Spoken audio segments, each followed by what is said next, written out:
இது வரைக்கும் மோசமான ஆட்சின்னு நாங்கள் அடிக்கடி குறிப்பிடுறது எந்த ஆட்சின்னா எடப்பாடியார் ஆட்சி தான். அவரெல்லாம் மிஞ்சிடுச்சு இந்த ஆட்சி. அதனால தான் இப்போ வர கருத்து கணிப்பு, அது லயோலா கருத்து கணிப்பாக இருக்கட்டும், எந்த கருத்து கணிப்பு எடுத்தாலும் திமுக 50-60 சீட்டை தாண்டவே உறுதியாக சொல்றாங்க.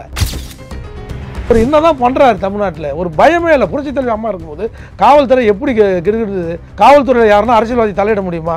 50க்கும் மேற்பட்ட காயங்கள், கொடூர காயங்கள், வலை விலங்க கூட இப்படி சூறையாடி இருக்க மாட்டாங்க. அந்த அளவுக்கு எதுக்கு ஒரு சாதாரண தெப்ட் கேஸா கூட இருக்கட்டும், அதுக்கு எதுக்கு இவ்வளவு காட்டு மிராண்டித்தனத்தை இந்த காவல்துறை கையில் இருக்கு? இந்த ஆட்சி, திமுக ஆட்சி அழிய போறதுக்கு ஒரே ஒரு உதாரணம் இந்த காவல்துறை அஜித்குமார் வழக்கு தான்.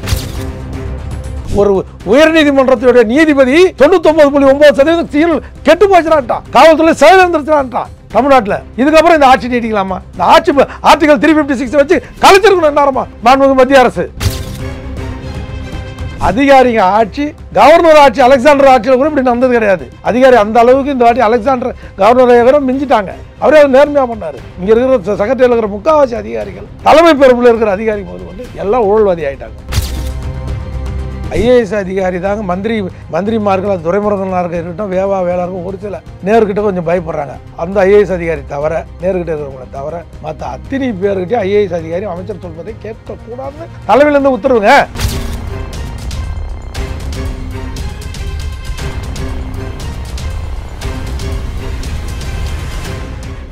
ரியல் ஒன் நண்பர்கள், உறவுகள் அனைவருக்கும் வணக்கம். முக்கியமான பல்வேறு தகவல்களை நம்முடைய உறவுகளுடன் பகிர்ந்து கொள்ள இணைந்திருப்பவர் அதிமுகவுடைய முன்னாள் நிர்வாகி ஆவின் வைத்தியநாதன் அவர்கள். வணக்கம் சார். வணக்கங்க. இப்போ அஜித்குமார் கொலை விவகாரத்தில் போஸ்ட்மார்டம் ரிப்போர்ட் வெளியாகி இருக்கு. உடலில் 50க்கும் மேற்பட்ட இடங்களில் காயம் இருக்கிறது. அந்த காயத்தை பொறுத்த வரைக்கும் 9 சென்டிமீட்டர்லேருந்து சுமார் ஒரு 30 சென்டிமீட்டர் ஆழம் வரைக்கும் உடலில் அந்த சிராய்ப்புகள் உள்ள இறங்கி இருக்கு. அப்படிங்கிற கொடூரமான காயம். அதை தாண்டி ஹார்ட்டில் வந்து இதயத்தில் இரத்த கசிவு 2 இடங்கள்ல, கல்லீரலில் 2 இடங்கள்ல இரத்த கசிவு, மூளையில் 2-3 இடங்கள்ல இரத்த கசிவு அப்படின்னு வந்து இந்த போஸ்ட்மார்டம் ரிப்போர்ட்டே ஒரு கொடூரமான ஒரு ரிப்போர்ட்டாக வந்திருக்கு. இதை நீங்கள் எப்படி பார்க்குறீங்க? மாண்புமிகு முதலமைச்சர் தளபதி ஸ்டாலின் அவர்கள் எப்போ பதவி ஏற்றாலும், பதவி பொறுப்புக்கு வந்தாலும், இவர் வந்து கடந்த 4 ஆண்டு கால ஆட்சியில் காவல்துறை அவரோட கட்டுப்பாட்டில் இல்லை. நம்பர் 1. யாரோட? மாண்புமிகு முதலமைச்சர் தளபதி ஸ்டாலினோட கட்டுப்பாட்டில் காவல்துறை இல்லை. நம்பர் 1.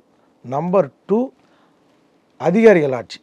இது வந்து ஜனநாயக ஆட்சி கிடையாது, மக்களாட்சி கிடையாது. இப்போ நடக்கிற ஆட்சி முழுக்க உதயச்சந்திரன், திரு முருகானந்தம் சீஃப் செக்ரட்டரி, ஒரு வெளியிலிருந்து ரிட்டையர்டு விஆர்எஸ் வாங்கிட்டு போன அசோக்வர்தன் செட்டி, இவங்கெல்லாம் ஒரு லாபி பண்ணுறாங்க. எங்கள் முதலமைச்சரை தவறான வழிகாட்டுதல் பேரில் இது நடக்குது. கலைஞர் ஐயாவுக்கும் முதல்வர் ஏணி வச்சா கூட எட்டாது தளபதி ஸ்டாலினுக்கு. ஏன்னா கலைஞர் ஐயா வந்து மக்களாக இருந்தார். இவர் காலையில் வருவார், மேக்கப் போட்டுட்டு நல்லா பவுடர் வச்சுட்டு 2 இடத்துல ரிப்பன் ஃபோட்டோ ஷூட் நடத்துவார், 2 ரிப்பன் கட் போனார், சாயந்தரம் 4 மணிக்கு மேலே இருந்து வருவார். இவரை ஒரு பொம்மை முதலமைச்சராக தான் தொடர்ந்து வைத்துக்கொள்வது. யாருன்னா அரசியல்வாதி கிடையாது.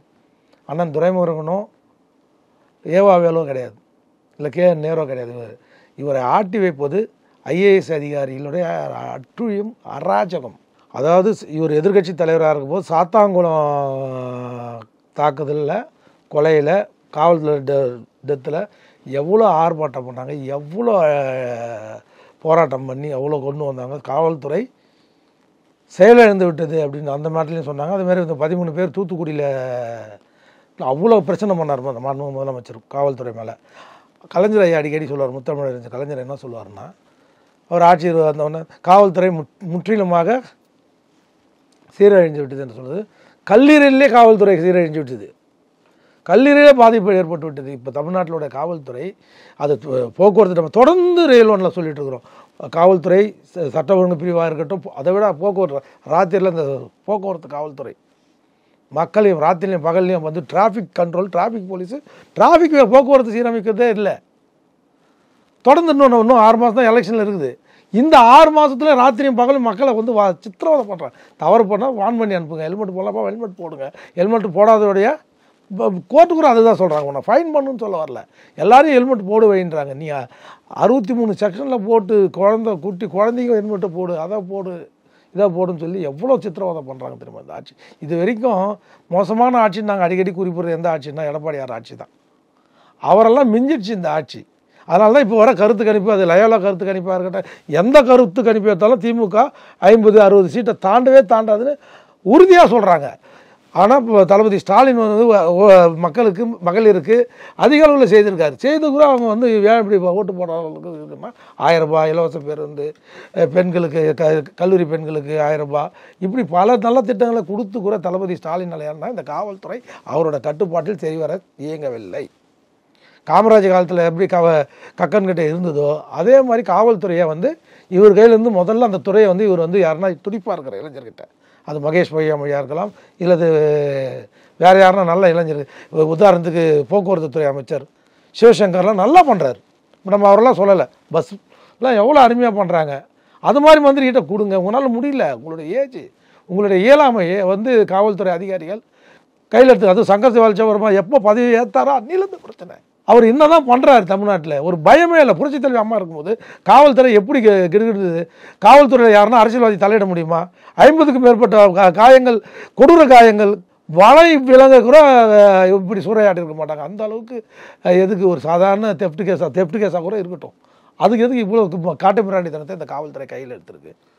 இந்த ஆட்சி, திமுக ஆட்சி அழிய போகிறதுக்கு ஒரே ஒரு உதாரணம் இந்த காவல்துறை அஜித்குமார் வழக்கு தான்.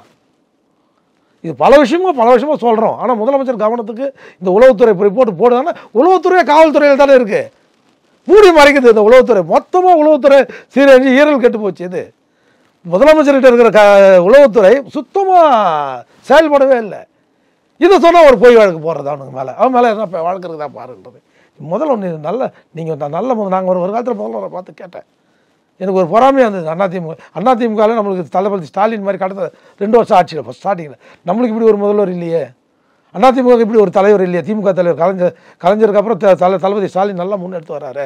இவர் இங்கே அதிமுக தொண்டனுங்க நல்லா தொண்டனுங்க, அங்கே திமுகவில் தொண்டனெல்லாம் அயோக்கிய, ஆனால் தலைவர் நல்லா இருந்தது. ஆனால் இங்கே தலைவர்களாம் அயோக்கியம் அதிமுகவில்.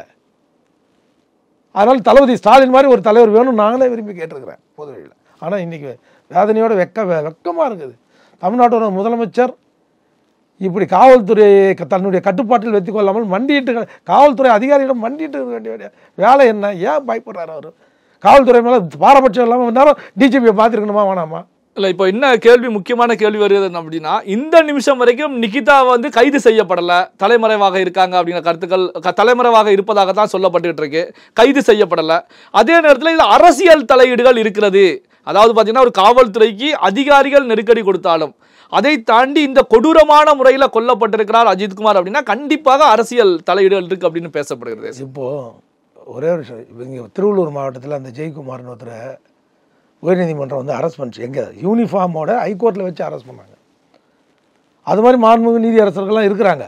அதுக்கு உடனே ஒரு சுப்ரீம் கோர்ட் உடனே ஒரு தடை விதிக்குது. நீதியரசருக்கு அந்த அதிகாரம் இருக்குதா? நீதியரசர், நீதிமானுக்கு எல்லா அதிகாரமும் இருக்குது. சட்டம் தன் கடமையை செய்யலை. இன்றைக்கி காலையில் ஒரு பிரபல பத்திரிகை தினமலரில் ஆர்டிக்கல் போட்டிருக்கான். என்னன்ட்டு வேல்முருகன், நீதியரசன் வேல்முருகன் வந்து கேட்டிருக்காரு, காவல்துறை 99.9% ஒரு உயர்நீதிமன்றத்துடைய நீதிபதி 99.9% சீல் கெட்டு போச்சுடான்ட்டான், காவல்துறை செயலிழந்துருச்சுடான்ட்டான் தமிழ்நாட்டில். இதுக்கப்புறம் இந்த ஆட்சி நீடிக்கலாமா? இந்த ஆட்சி ஆர்டிகல் 356 வச்சு கலைச்சிருக்கணும் நேரமா மாண்புமிகு மத்திய அரசு.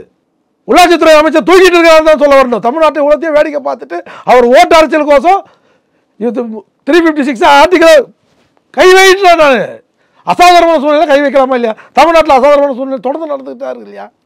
356 பேர் இன்னும் உள்துறை அமைச்சர் கையில் எடுத்துக்கணுமா இல்லையா? மக்கள் அவதி. இதுக்கு வந்து மாநில அரசு மட்டும் பொறுப்பு கிடையாது, மத்திய அரசு வேடிக்கை பார்த்து கொண்டிருக்கிற மத்திய அரசு மீதும் குற்றம் சுமத்துகிறேன். மத்திய அரசு இந்த ஆட்சியை ஏன் கலைக்கக்கூடாது? கவர்னர் எங்கே போயிட்டார்? லீவ் போட்டு போயிட்டாரா? தமிழ்நாட்டில் தானே இருக்கிறாரு. ஏன் இது மேலே நடவடிக்கை எடுக்க சொல்லலை? அவருக்கு எல்லாம் அதிகாரம் இருக்குல்ல. உள்துறை செயலாளரை கூப்பிடலாம், சீஃப் செக்ரட்டரியை கூப்பிடலாம், ரிப்போர்ட் கேட்கலாமா இல்லையா? கவர்னர் ஏன் அமைதி கேட்குறாரு கவர்னர்? எங்கள் மத்திய அரசு மேலே சந்தேகம் இருக்குது. இந்த விஷயத்தில் மாநில அரசு மீது நடவடிக்கை எடுக்காமல் வேடிக்கை காட்டிட்டு பாலுக்கும் பூனைக்கும் காவல் பாலுக்கும் காவல்ன்ற மாதிரி இருக்குது. இது வந்து மத்திய அரசு மேலே முழுக்க மக்கள் வந்து திமுக அரசு மேலே அதிருப்திக்கு போயிட்டாங்க. திமுக அரசு செயல்படாத அரசாக செயல்படுகிறது. ஒரு ஐஏஎஸ் அதிகாரியும் மாண்புமிகு அமைச்சர்கள் சொல்வதை கேட்பதே இல்லை. இதில் எங்கே நீங்கள் அதிமுக காரங்க சொல்கிறாங்க, கட்சிக்காரங்க சொல்கிறாங்கன்னு காவல் நிலையத்தில் கேட்பாங்க, எப்படி எதிர்பார்க்குறீங்க? அதிகாரிங்க ஆட்சி, கவர்னர் ஆட்சி, அலெக்சாண்டர் ஆட்சியில் கூட இப்படி நடந்தது கிடையாது. அதிகாரி அந்த அளவுக்கு இந்த வாட்டி அலெக்சாண்டர் கவர்னரை கூட மிஞ்சிட்டாங்க. அவரே அவர் நேர்மையாக பண்ணார். இங்கே இருக்கிற செக்ரட்டரியில் இருக்கிற முக்கால்வாசி அதிகாரிகள், தலைமை பொறுப்பில் இருக்கிற அதிகாரி முதல் கொண்டு எல்லாம் ஊழல்வாதி ஆகிட்டாங்க. இப்போ இந்த விஷயத்துலையும் வந்து பார்த்தீங்க அப்படின்னா, தலைமைச் செயலகத்தில் இருக்கக்கூடிய ஒரு ஐஏஎஸ் அதிகாரி மூலமாகத்தான் அங்கே வந்து காவல்துறைக்கு இன்ஸ்ட்ரக்ஷன் கொடுக்கப்பட்டது. வாய்மொழியாக புகாரை நிகிதா கொடுத்திருந்த நிலையிலையும் இந்த ஐஏஎஸ் மூலம் தகவல் அங்கே வந்ததுனால தான் ஒரு தனிப்படை இந்த இன்வெஸ்டிகேஷனை எடுத்தாங்க, அஜித் கொல்லப்பட்டாங்க அப்படின்னு சொல்லலாம். அதாவதுங்க, இது முழுக்க உண்மைங்க. ஐஏஎஸ் அதிகாரி இந்த ஆட்சியில் லாபி அந்த அளவுக்கு பண்ணுறாங்கங்க. ஐஏஎஸ் அதிகாரி தாங்க மந்திரிமார்கள், அது துரைமுருகனாக இருக்கட்டும், வேளாளர்கள் ஒரு சில நேர்கிட்ட கொஞ்சம் பயப்படுறாங்க. அந்த ஐஏஎஸ் அதிகாரி தவிர, நேர்கிட்ட இருக்கிறவங்கள தவிர மற்ற அத்தனை பேர்கிட்டே ஐஏஎஸ் அதிகாரி அமைச்சர் சொல்வதை கேட்கக்கூடாதுன்னு தலைமையிலேருந்து உத்தரவுங்க. அப்படியே எந்த அரசியல்வாதி தப்பு பண்ண சொல்லுவான்? எந்த அரசியல்வாதி போலீஸ் ஸ்டேஷன் ஃபோன் பண்ண முடியும்? அதிமுக அரசியல்வாதிக்கு போலீஸ் ஸ்டேஷன் பக்கமே படுக்க தலை வச்சு படுக்க மாட்டாங்க. அம்மா இருக்கும்போது சரி, ஐயா எடப்பாடி இருக்கும்போதும் சரி. ஆனால் திமுக அடிக்கடி போலீஸ் ஸ்டேஷன் போய் மக்கள் பிரச்சனைக்கு கட்சிக்காரனை போய் கூட்டு வருவாங்க, ஜாமீன் எடுப்பாங்க, இந்த வேலையில் சுற்றிட்டு இருப்பாங்க திமுககாரங்க. அவர்கள் பேச்சை கூட இந்த ஐஏஎஸ் அதிகாரி கேட்பதில்லை. ஒரே ஒரு உதயச்சந்திரன், ஃபைனான்ஸ் செக்ரட்டரி, இந்த முருகானந்தம், இந்த அசோக்வர்தன் செட்டி, இந்த 3 பேரும் இந்த ஆட்சியை டம்மி ஆட்சி நடத்துகிறாங்க. அதிகாரிங்க இவங்களுக்குள்ள லாபி நடக்குது, இவங்களுக்குள்ள எல்லா ஊழலும் நடக்குது, இவங்களுக்குள்ள எல்லா பரிமாற்றமும் நடக்குது. ஆனால் ஒரு மந்திரி சொன்னாலும், துறையோட அமைச்சர் சொன்னாலும், மூத்த அமைச்சர் சொன்னாலும் இந்த திமுக ஆட்சியில் நடக்கலை. இது கலைஞர் ஆட்சி இல்லை. ஐயா கலைஞர் ஆட்சி இதுக்கு முழுக்க கிடையாது. தளபதி அம்மாவோட ஆட்சி, அம்மாவை ஃபாலோ பண்ணி ஆட்சி நடக்கணும்னு பார்க்குறாரு. அம்மா ஜெயலலிதா ஆட்சியை பின்பற்றணும். அந்த அம்மா ஆட்சி அந்த அம்மாவுக்கு மட்டும்தான் பொருந்தும். அது அந்த அம்மாவை பார்த்தா, ஒரு ரிவ்யூ நடக்குதுன்னா ஜெயலலிதா அம்மாவை பார்த்தா அப்படி பயப்படுவாங்க ஐஏஎஸ் அதிகாரி. அந்த அம்மா படிச்சுட்டு வருவாங்க, என்ன கேள்வி கேட்பாங்களோ, ஏசியில் வேர்த்து விழுவும் ஐஏஎஸ் அதிகாரி. அது மாதிரி உங்களுக்கு எந்த அதிகாரியாவது பயப்படுறானா? இல்லை, உங்கள் கட்சியில் என்னதான் நடக்குது? தளபதி ஏன் இப்படி எவ்வளோ ஆரம்பத்தில் 2 வருஷம் நல்லா இருந்த முதலமைச்சர் இப்போ ஏன் இந்த கடைசி 2.5 வருஷத்தில் இவ்வளோ மோசமான பெயர் கெடுக்கிறாருன்னு புரியல. யாருக்கு அவர் பதில் சொல்லணும்? யாருக்கு அவர் பயப்படணும்? பல்வேறு முக்கியமான தகவல்கள், செய்திகளை நம்முடைய உறவுகளுடன் பகிர்ந்து கொண்டதற்கு நன்றி சார். நன்றி, வணக்கங்க.